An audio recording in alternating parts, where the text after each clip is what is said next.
Berbicara merupakan skill yang tentunya ingin sekali kita kuasai. Kita paham bahwa berbicara dapat memberikan nilai lebih kepada diri kita dan dapat membuat kita hidup lebih mudah. Dan itu juga menambah nilai diri kita.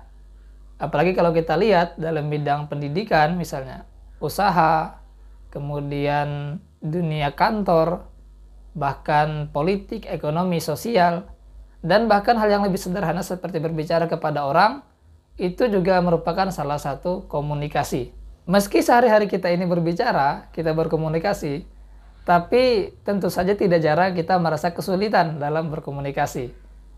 Entah kita kesulitan menyampaikan topik, merasa takut cara penyampaiannya salah, dan sebagainya.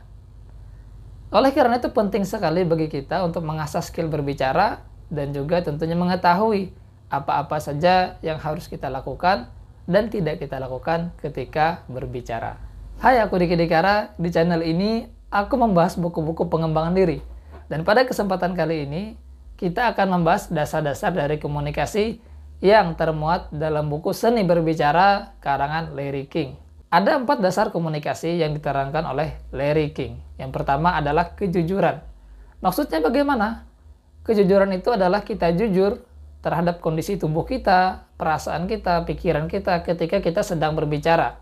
Jangan sampai kita membohongi diri kita dan kita menentang atau melawan keadaan dan kondisi tubuh kita tadi.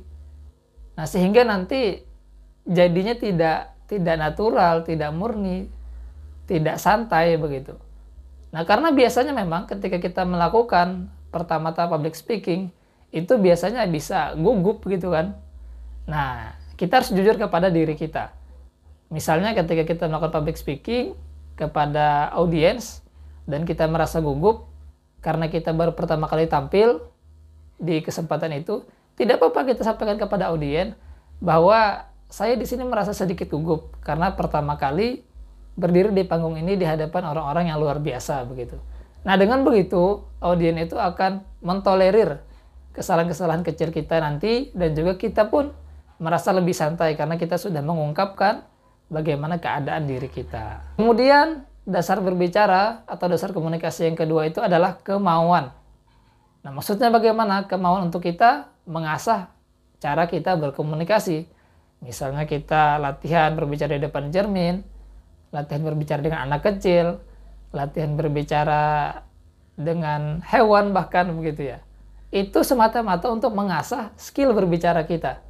Atau misalnya kalian dapat latihan berbicara dengan membuat video seperti ini. Nah, sehingga nantinya dengan banyak jam terbang, harapannya skill komunikasi kita itu dapat meningkat. Kemudian yang ketiga, dasar-dasar komunikasi adalah minat terhadap orang lain. Dalam berkomunikasi, agar kita dihargai orang lain, agar kita didengarkan orang lain, kita pun harus menghargai mereka, kita pun harus mendengarkan mereka, kita pun harus memperhatikan mereka.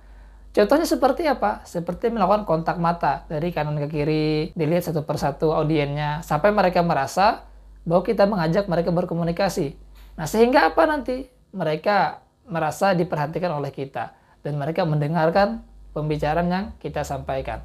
Ini sangat penting sekali untuk melakukan kontak mata kepada audiens, agar terjadi hubungan timbal balik. Bagaimana audiens mengetahui informasi yang kita berikan, dan juga kita mengetahui bagaimana respon audiens terhadap apa yang kita sampaikan. Kemudian dasar dari komunikasi yang keempat adalah keterbukaan terhadap diri sendiri. Nah, ini bisa kita terapkan ketika kita berbicara kepada satu orang atau beberapa orang dalam membahas sesuatu. Karena memang seringkali kita berpikir itu bahwa kita tidak perlu menceritakan apa yang terjadi dengan diri kita. Kita merasa hanya perlu mendengarkan orang lain, kita menjadi pendengar yang baik, dan kita merespon pembicaraan dia.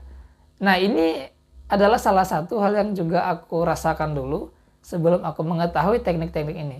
Jadi aku seringkali cuma mendengarkan pernyataan orang lain, kisah orang lain, dan aku merespon dengan mencoba sebaik mungkin. Tapi aku jarang sekali memberitahukan diriku terhadap opini tersebut, memberitahukan pendapatku terhadap pembicaraan tersebut. Nah, padahal orang lain tentu mereka juga ingin mengetahui opini kita, mengetahui pendapat kita, mengetahui respon kita. Nah, inilah pentingnya untuk kita membuka diri juga terhadap pandangan kita dengan topik yang kita bahas.